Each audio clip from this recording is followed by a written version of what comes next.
Hello, guys. Welcome to Matt and Nen podcast. My name is Matt. As always, my name is Nen. Greeting to all of you viewers. Today, we're coming to you from Brisbane, Queensland, Australia. We just want to give you a short recording about what's going on in our country. This is concerning to every one of South Sudanese person, either at home or outside the country. So today, we just want to talk to you about what's happening in our country. We're trying to say no to war and see how we can develop our country.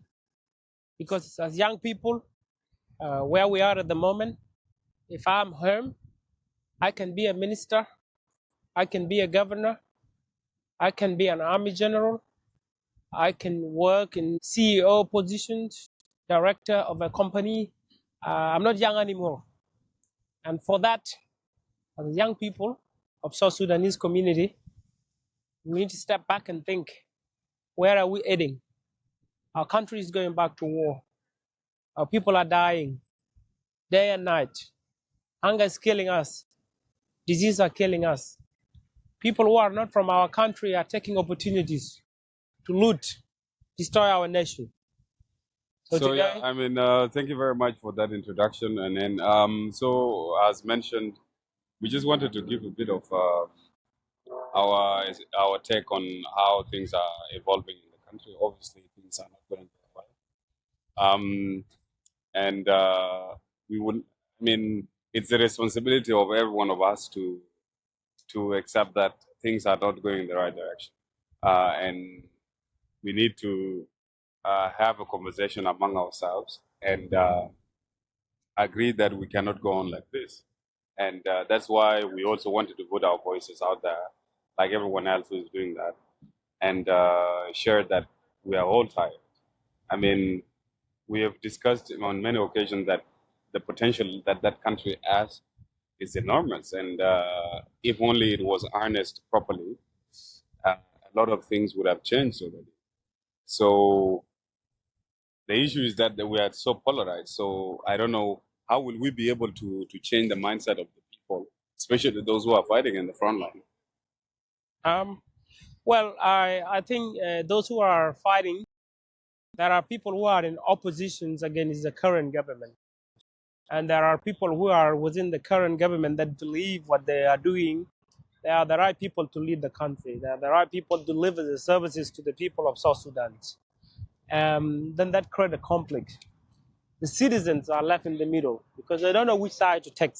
It's a risky situation. If you put your voice out there, you become a target.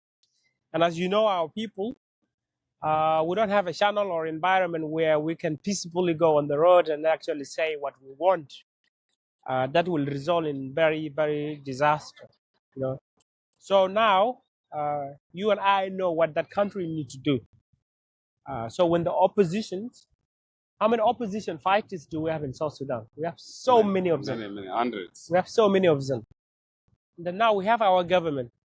We should deliver those services, roads, airports, hospital, food and agriculture. The government is not delivering. If I may say, maybe they are under-delivering. They are trying their best to deliver. But you cannot deliver to a country where there's no security. The responsibility of a government is what? It's security. Right? So security comes as first priority, you know? Obviously, they need to be able to secure the borders of the country because you cannot have, as you mentioned earlier, a lot of people are taking advantage of the fact that the country is in brains to be able to take what is there and to develop their own countries. So the issue is that, again, we ask ourselves, who is to be blamed for all this? Like all this chaos that is happening, who is to be blamed? And how can it be salvaged? What I'm saying is, like, government have every responsibility in that country. As long as you're sitting on that chair, you accept that you take the whole responsibility. So if the government does not bring those who are in opposition to sit in the same table with him, they are in big responsibility for that. So as you know, in our country, there's a lot of foreign troops in our country right now. who are defending the government installation.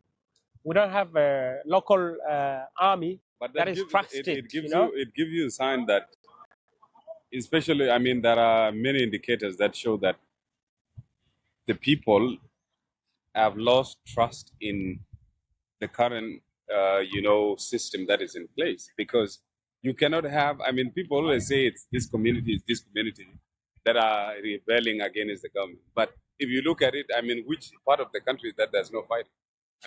In the Equatorial region, there's fighting. In a Bargazal region, there's fighting. I just read earlier that in Rubek, they ambushed the military convoy. In northern Bargazal, it's the same. It's There is everywhere. no state that you can say there's peace. There's no state. Even central Equatoria, we just read recently that was fighting in the outskirts of Juba. So we don't want to be alarmist, but the fact is that at this stage, the government has to accept that there is something fundamentally wrong. And it's not necessarily about, opposition. It's not necessarily about, people who want power by force. No, it's just the fact that the people are tired. Even today, those who are in Juba or in other, state capitals, if they had the opportunity, if there was freedom of speech, they would be protesting. But it's just because everyone is afraid that, if you come to the street, what will those that have arms do? They will hurt people. Yes, that's right. Like you said, the government, it's there to serve the people of that country. And if people lost trust, and if you cannot give a security or protection to a civilian, that means there's a problem there, you know. So what I think is that the government have to do better. But And if they can't do it, they but- have to say that yeah, we are not ready. able. But do the it. question is that now, what can we recommend for the current regime to do to be able to get this country out of this situation that we're in? I think the best way for the current regime is to come forward and say, look, ask all those oppositions and say, look, what do you want? What do you really want?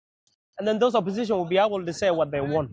Put it in a letter, and you sit there and you actually have a responsibility of hearing every single thing that they are saying, because we are tired of what the West is forcing us to do.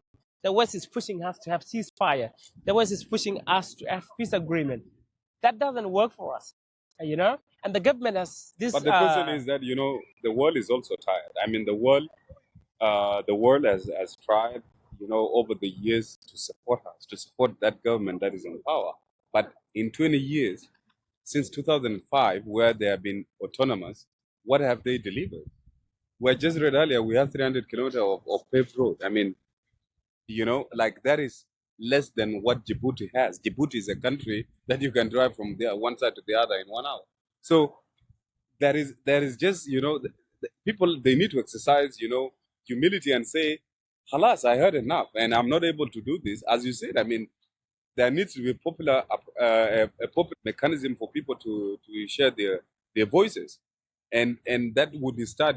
There is no country in this world that has ever prospered without an opposition. People will say, hey, this is a Western idea, but it's not true.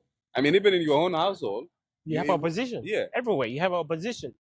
In the family, you have opposition. When you deal with Opposition actually challenge you to do better. exactly. So what I'm saying is that for the government to move forward, it's not to crush the opposition parties. It's to bring them in and actually sit down with them and say, guys, what can we do together to bring this country? Because we are tired, we are sick and tired of war. We want to go into that country and call it our home. We're tired of being away. We left when we were kids. We're still big people. We cannot even go to our country peacefully. As much as you say the government is doing well, if the 80% of the fact population is that we have to inside, we have to acknowledge that the government is not doing well. Because if they were doing well, why would there be conflict breaking out in every part of the country? There is no healthcare, there is no education, there is no transport, there's no security. Nothing is functioning. This is just something that we have to accept and acknowledge. And you cannot say that because the current government has been, recycling the same people over and over again since 2011. The question is, you have to ask yourself, is it about time that you say these are not the right people? They are not the right people because most of those people, they even do not have homes in Juba. They don't have homes in the state. Most of the state governors I would be surprised if there was one state governor that had a house in their own state that lived there permanently. So these people is like it's a hunting ground where they go, they get the money and it's spent outside the country. So we have to acknowledge, and this is something that we need to communicate to the people who, in one way or the other, support one side or the other, that these guys are not working for your best interest. I mean, there might be a minister in Juba today that offers you lunch or whatever, but they are not for your best interest, because the best interest, the interest that we should all be worrying about is providing a conducive environment so that everyone can realize their dreams, so that every person can realize their talent. I mean, what don't we have as a people to be able to reach the level of other countries? I will not be able to say we are lacking anything. We have the talent, we have the people, we have the number, but our young people, they are now dying in front line. They are dying of anger, they are dying of diseases.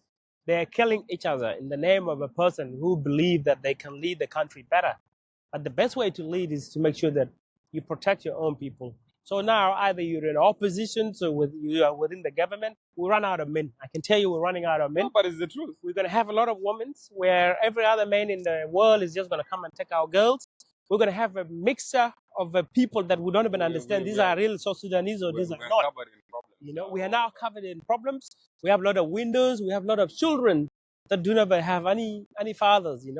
So as much as we think this war is good, it's not good for us. We have to find a solution. The government have to sit with those opposition people and actually tell them, guys, what do you really want? Because what's the point of bombing your own people? There's no meaning. Do you get awards by bombing your own people? What kind of award? What kind of government actually bomb your own people? There's no one who has been awarded in this world for bombing their own people, because no matter what you say, it's actually a shame. Yeah. Well, how can you even bomb your own people? You can say, for example, that you call them rebels, but the rebels, they live with people. I mean, you need to ask yourself the question is, why is it that these people are being provided a safe haven? Yes. It's because people are tired. In Warab, they bomb civilian. Yeah. In Mayom, they have bombed civilian. In Pangak, they have bombed civilian. In Nasser, they have bombed civilian. In Kova, they have bombed civilian. In Uror, in everywhere, they are bombing a normal civilian that has nothing to do with this conflict. For them to say that this location is probably a potential areas for the opposition. Opposition are within Juba. A lot of them are within Juba. I mean, even within, the question is, within the circle, there are a lot of opposition. The thing is that also those who are in the government, they are not able to voice, their discontent with how things are done, because they're just afraid. I mean, that in Juba, inside there are a lot of people that do not agree. You cannot say that everyone is evil, that everyone, wants to kill people. It's just because that they're just so afraid to question authority. Yes. But there is no person who has ever been remembered for being quiet when atrocities were being committed. Never. I mean, you look at all the things that are happening now, in the different states, particularly in Jonglei state now, children and mothers are being displaced, they're being killed. For what? I mean, you're saying that you're going for election in 2020. Who is going to vote for you? No one. You have to kill the people that are going to vote for you. So, either you're in your opposition or you are in the government, you are making these civilians to suffer. In Bor County, in Duke, in Akova, in that area, it has become a conflict zone. No one can move. They don't even know where to go. I mean, so this is our plea. Today is that we need to come together as a generation that is tired of this. Sort of leaders that are more concerned about keeping themselves in power than for the interest of the population, for the interest of the children, for the interest of those that will be 18 this year, next year, those who are going to, basically take over the country. What are they going to take over when there is no institutions, there are no infrastructure in place? That's nothing to even take over. It's like I would rather start in the desert and actually start from zero than starting from where it is now, because everything is at the mess. The people does not trust the process. They does not trust the people who believe that they can do something. No one trusts anyone at the moment. And now, the funny thing is that because for many years, that we were fighting with Khartoum, we always said that we are being oppressed because we are blacks, because we are not Muslim. But now we have our own country. What excuse do we have?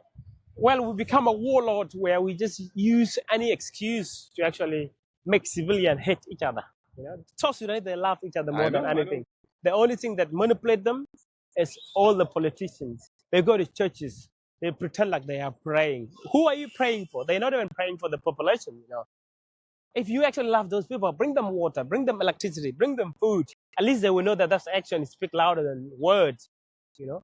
So what we're trying to say today, guys, is do your own job, do your own what you are able to do, and actually preach that we can sit on table and actually tell our government what we want.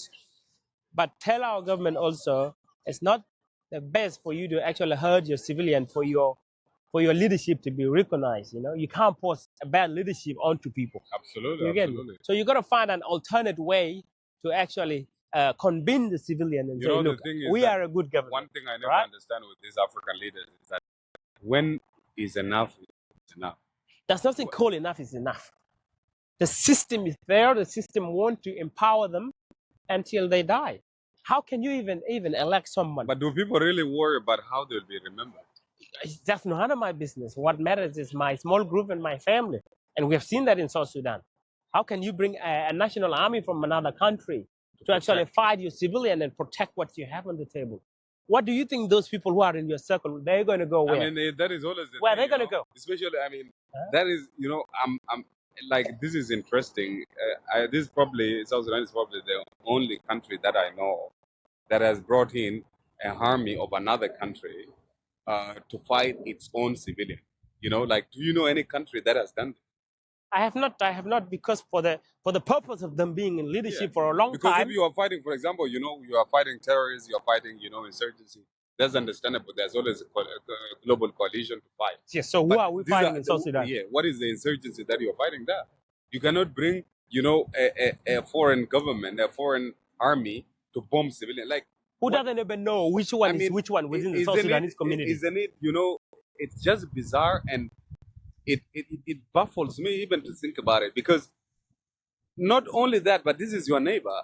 This is your neighbor. Of course, your neighbor, you have to be careful, because what if this neighbor only cares about the fact that he's going to depopulate your country and then take over? Exactly. They can come in whenever they want. Because they're killing all the fighting age males, mostly, because those who are in the front line are males, mainly who can fight in the army. What if today that country invade your country? Who is going to fight? No one is ever going to fight. No one's ever going to fight, because they call your army a weak army. Absolutely. They will even slap them. But also they know they know the secret, and they know now. Because now tomorrow, for example, if we had a disagreement with Uganda, and then the government says that we have to mobilize people to protect the border, protect our border from Uganda, who will believe what the government is saying? No one. We are going to ask them, isn't it the same Uganda that you brought in to bomb people? They're already in our country. They're in Kajikeji. They have already even moved between the borders. Juba, they are in there. Leave alone Juba. They're moving step by step. Every night they move like inch by inch, kilometer by kilometer, It's not a surprise for us that we have that type of government that give our land, the land that our grandfather fought for, is giving it for free, for their own interest. So that we become consumers of products from the region, because if you are in conflict, you will not be able to produce anything. You will not be able to you will only be importing things from those countries. So you had the mercy of those countries. From today, for example, they close the border, which I've seen has happened many times, that they close the land border with Nimule, and people are stuck. And where are we going to go? Because there's only one border. Sudan is at war. With Ethiopia, there's not much trade going on. With DR Congo, nothing much happening. So it's mainly Uganda that we get all our goods from. What if we have a disagreement tomorrow? What will happen? We'll starve to death, because we have nothing in that country. The fuel come from Uganda. Everything. The construction material come from Uganda. Every other thing is coming from Uganda. And because that's being controlled by the president of Uganda, so that we go one-way traffic. So they're not getting anything from us. Are they receiving anything from us? Nothing. Never. They just take money from us. They go and store in their banks. So to conclude, what we need to give, some 3 key messages and recommendations to people that are also tired, because we need to spread the word. This is what we need to tell people.